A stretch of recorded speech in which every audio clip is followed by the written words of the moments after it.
Hello, പുതിയൊരു വീഡിയോയിലേക്ക് എല്ലാവർക്കും സ്വാഗതം. ഇന്നത്തെ നമ്മുടെ റെസിപ്പി വളരെ ഈസി ആയിട്ടും അതുപോലെ തന്നെ നല്ല ടേസ്റ്റി ആയിട്ടും ചെയ്തെടുക്കാൻ പറ്റുന്നൊരു വെറൈറ്റി ആയിട്ടുള്ളൊരു ഈവനിങ് സ്നാക്കാണെന്ന് കാണിക്കുന്നത്. അപ്പോൾ നമുക്ക് വീഡിയോയിലേക്ക് പോകാം. അതിന് മുമ്പായിട്ട് വീഡിയോ ഇഷ്ടപ്പെടുകയാണെങ്കിൽ താഴെ റെഡ് കളറിൽ കാണുന്ന സബ്സ്ക്രൈബ് എന്ന ഭാഗത്ത് ക്ലിക്ക് ചെയ്തിട്ട് തൊട്ടടുത്ത് കാണുന്ന ഒരു ബെല്ലും കൂടെ ഉണ്ടാവും, അതും കൂടെ ക്ലിക്ക് ചെയ്തിട്ട് വെക്കുക. എന്നിട്ട് അതിന് മേലെ ഓൾ എന്നും കൂടെ ക്ലിക്ക് ചെയ്തിട്ട് വെക്കണം. എങ്കിലേ ഉള്ളൂ ഞാനിടുന്ന വീഡിയോസൊക്കെ നിങ്ങൾക്ക് കറക്റ്റായിട്ട് കിട്ടുന്നത് കേട്ടോ. അപ്പോൾ നമുക്ക് വീഡിയോയിലേക്ക് പോകാം. ആദ്യം നമുക്കൊരു ബൗൾ എടുത്തിട്ട് അതിലേക്ക് 1.5 ടീസ്പൂൺ ഈസ്റ്റ് ഇട്ട് കൊടുക്കാം. അതിലേക്ക് 1/2 കപ്പ് വെള്ളം ഒഴിച്ചിട്ട് നല്ലപോലെ ഒന്ന് കലക്കിയെടുക്കാം. ഇതിപ്പോൾ ഞാൻ 250 ml കപ്പിലേക്ക് ഒഴിച്ചു കൊടുത്തപ്പോൾ അതിൻ്റെ പകുതി ഉണ്ട് കേട്ടോ. മറ്റൊരു ബൗൾ എടുത്തിട്ട് അതിലേക്ക് 2 കപ്പ് മൈദ ഇട്ട് കൊടുക്കുന്നുണ്ട്. ഇതിലേക്ക് ആവശ്യത്തിനുള്ള ഉപ്പും അതോടൊപ്പം തന്നെ നേരത്തെ നമ്മൾ കലക്കി വെച്ചിട്ടുള്ള ഈസ്റ്റ് ഇതിലേക്ക് ഒഴിച്ചു കൊടുക്കാം. എന്നിട്ട് ഇത് നല്ലപോലെ ഒന്ന് കുഴച്ചെടുക്കാം. ഇതിലേക്ക് ഒരു 4-5 ടേബിൾ സ്പൂൺ വെള്ളം കൂടെ ആവശ്യമുണ്ട് കേട്ടോ. അപ്പോൾ അതും കൂടെ ഞാൻ ഇതിലേക്ക് ചേർത്തിട്ട് കുഴച്ചെടുക്കുന്നുണ്ട്. നമ്മളിത് ചപ്പാത്തി മാവ് ഉണ്ടാക്കുന്നത് പോലെയല്ല, അതിലേറെ ഒന്നുകൂടി ഒട്ടുന്ന രീതിയിലായിരിക്കും ഇതിൻ്റെ മാവുള്ളത്. എന്നിട്ട് അതിലേക്കൊരു 2-3 ടേബിൾ സ്പൂൺ ഓയിലും കൂടെ ഒഴിച്ചു കൊടുത്തിട്ട് ഇതുപോലെ ഒന്ന് കുഴച്ചെടുത്ത് വെച്ചിട്ടുണ്ട്. ഇനി ഇത് നമുക്കൊന്ന് റാപ്പ് ചെയ്തിട്ട് ഇതൊന്ന് പൊങ്ങാനായിട്ട് വെക്കാം. അപ്പോൾ ഇതൊരു 2 മണിക്കൂർ മാറ്റി വെക്കാം. പിന്നെ ഇതിലേക്ക് ഞാൻ 2 ഉരുളക്കിഴങ്ങ് ഇതുപോലെ പുഴുങ്ങിയെടുത്തിട്ടുണ്ട്. അതോടൊപ്പം തന്നെ ഒരു മുട്ട ഇതുപോലെ പുഴുങ്ങിയെടുത്ത് വെച്ചിട്ടുണ്ട്. ഒരു പാന് വെച്ചിട്ട് അത് നല്ലപോലെ ചൂടായിട്ടുണ്ട്. അതിലേക്ക് ആവശ്യത്തിനുള്ള ഓയിൽ ഒഴിച്ചു കൊടുക്കാം. എന്നിട്ട് അതിലേക്ക് ഒരു 1/4 ടീസ്പൂൺ ചെറിയ ജീരകം ഇട്ട് കൊടുക്കാം. അതൊന്ന് പൊട്ടി വന്നതിന് ശേഷം ഇതിലേക്ക് ഒരു വെളുത്തുള്ളി ഇതുപോലെ ചെറുതായി അരിഞ്ഞു വെച്ചത് ഇട്ട് കൊടുക്കുന്നുണ്ട്. അതൊന്ന് മൂപ്പിച്ചിട്ട് എടുക്കാം. അതിനുശേഷം ഇതിലേക്ക് നേരത്തെ നമ്മൾ പുഴുങ്ങി വെച്ചിട്ടുള്ള ഉരുളക്കിഴങ്ങ് ഇതുപോലെ ഉടച്ചു കൊടുത്തിട്ടുണ്ട്, അങ്ങനെ ഇട്ട് കൊടുക്കുന്നുണ്ട്.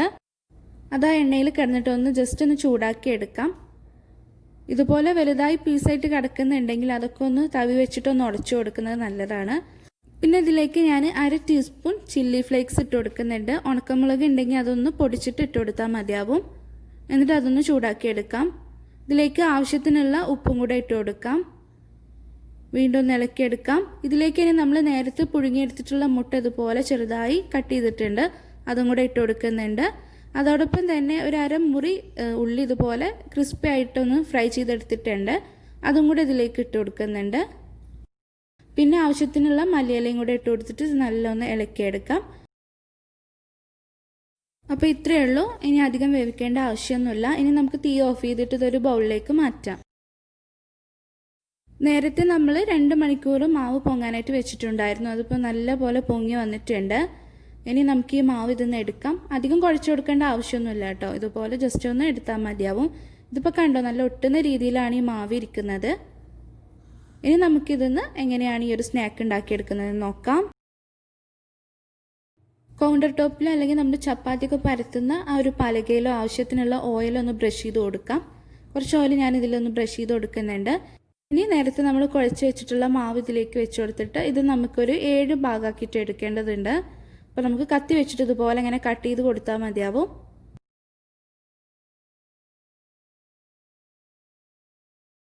അപ്പോൾ ഇതുപോലെ 7 ഭാഗമാക്കിയിട്ട് ഞാനിവിടെ എടുത്തിട്ടുണ്ട്. ഇനി വേണ്ടത് പലകയിൽ അല്പം ഓയിൽ ബ്രഷ് ചെയ്ത് കൊടുക്കാം. അതിനുശേഷം നേരത്തെ നമ്മൾ കട്ട് ചെയ്ത് വെച്ചിട്ടുള്ളതിന് ഒരു ഭാഗം എടുക്കാം. എന്നിട്ട് കയ്യിൽ വെച്ച് ഇതുപോലെ ജസ്റ്റ് ഒന്ന് ഉരുട്ടിയെടുക്കാം.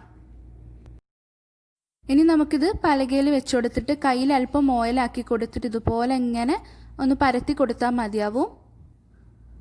ഓയിൽ കയ്യിലാക്കിയിട്ട് ജസ്റ്റ് ഇതുപോലെ ഒന്ന് വട്ടത്തിൽ പരത്തി കൊടുക്കാം. അതിന് ശേഷം അതിൻ്റെ നടുവിലായിട്ട് നമ്മൾ നേരത്തെ ഉണ്ടാക്കിയിട്ടുള്ള ഈ ഒരു കൂട്ട് വെച്ച് കൊടുക്കാം. അതിൻ്റെ അരികിലൊന്നും ആവാതെ നോക്കുക. എന്നിട്ട് ഇതിൻ്റെ 2 സൈഡിൽ നിന്ന് ഇതുപോലെ കൊണ്ടുവന്നിട്ട് ഒന്ന് ഒട്ടിച്ചു കൊടുക്കാം.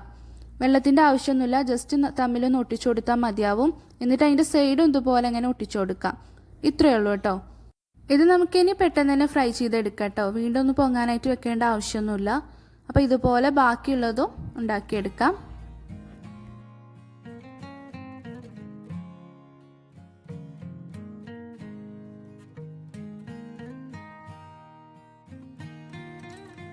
പാനിൽ അധികം ഓയിൽ ഒഴിച്ചു കൊടുത്തിട്ട് ചൂടായിട്ടുണ്ട്. ചൂടായതിന് ശേഷം അതിലേക്ക് ഓരോന്നും ഇട്ട് കൊടുത്തിട്ട് ഫ്രൈ ചെയ്തെടുക്കാം.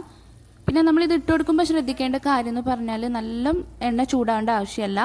എണ്ണ ചൂടായിട്ട് അത് ലോ ഫ്ലെയിമിലേക്ക് ആക്കി വെക്കണം. എന്നിട്ട് വേണം ഇതിലേക്ക് ഓരോന്ന് ഇട്ട് കൊടുത്തിട്ട് ഫ്രൈ ചെയ്തെടുക്കാനായിട്ട്.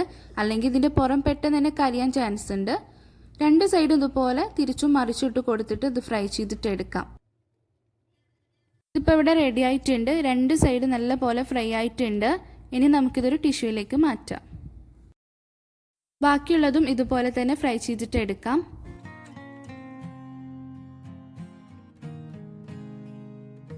അപ്പോൾ എല്ലാം ഞാൻ ഇതുപോലെ ഫ്രൈ ചെയ്തെടുത്ത് വെച്ചിട്ടുണ്ട്. നമ്മുടെ സ്നാക്ക് ഇവിടെ റെഡി ആയിട്ടുണ്ട്. നല്ല ചൂടോട് കൂടി കഴിക്കുകയാണെങ്കിൽ ഇതിൻ്റെ പുറം നല്ല ക്രിസ്പി ആയിട്ട് തന്നെ നമുക്ക് കഴിക്കാം. നല്ല അടിപൊളിയായിട്ട് വെറൈറ്റി ആയിട്ട് ചെയ്തെടുക്കാൻ പറ്റുന്ന നല്ലൊരു ഈവനിങ് സ്നാക്കാണ്. അപ്പോൾ ട്രൈ ചെയ്ത് നോക്കുക കേട്ടോ. വീഡിയോ നിങ്ങൾക്ക് ഇഷ്ടമായി എന്ന് വിചാരിക്കുന്നുണ്ട്. ഇന്നത്തെ വീഡിയോ ഇഷ്ടപ്പെട്ടിട്ടുണ്ടെങ്കിൽ ഒന്ന് ലൈക്ക് ചെയ്യണം. കൂടുതൽ വീഡിയോകൾ കാണാനായിട്ട് സബ്സ്ക്രൈബ് എന്ന ഭാഗത്ത് ക്ലിക്ക് ചെയ്തിട്ട് തൊട്ടടുത്ത് കാണുന്ന ഒരു ബെല്ലും കൂടെ ക്ലിക്ക് ചെയ്യുക. ഞാൻ നേരത്തെ പറഞ്ഞ പോലെ തന്നെ അതിന് മേലെ ഓൾ എന്നും കൂടെ ക്ലിക്ക് ചെയ്തിട്ട് വെക്കണം. എങ്കിലേ ഉള്ളൂ ഞാൻ ഇടുന്ന എല്ലാ വീഡിയോസും നിങ്ങൾക്ക് കാണാൻ പറ്റുന്നത് കേട്ടോ. അപ്പോൾ ഇൻഷാ അല്ലാഹ് വീണ്ടും നല്ലൊരു വീഡിയോ ആയിട്ട് നമുക്ക് വീണ്ടും കാണാം.